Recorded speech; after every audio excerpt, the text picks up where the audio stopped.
campaign and the objective of our report: number 1, define campaign and advocacy language. Number 2, campaign and advocacy language. Advocacy language, let us first talk about language. Chant. Language. Language brings information, letter, message, and communicates others in order to share the world. Language is a system of communication that expresses thoughts, ideas, and emotions that allows people to share information and understand what is. There are two types of forms. There are spoken and unspoken language. Chant.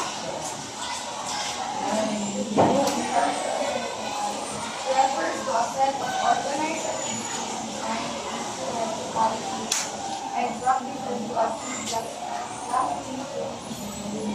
this language is used to persuade people in order to influence people's opinion, action, or support for a particular cause, product, or candidate. The purpose of this language is to achieve a specific goal, raise awareness, and to achieve a gain in a specific issue. This language is mostly used in elections. As you can see, this is the difference of a campaign language in a literal and figurative text.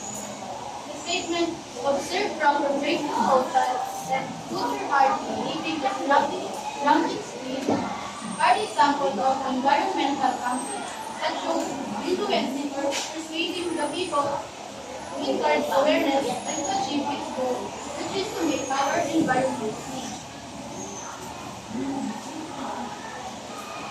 Any questions about campaign language?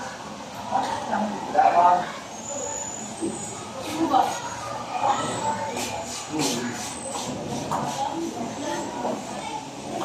Let's see language.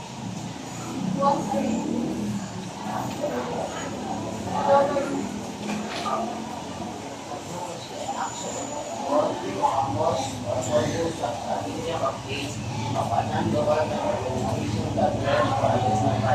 Its purpose is to spread awareness.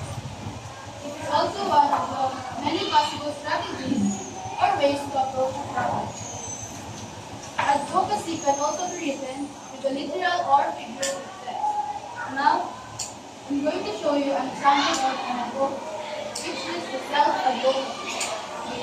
It is to speak up and ask for what you need, and to help you take charge of your life and achieve your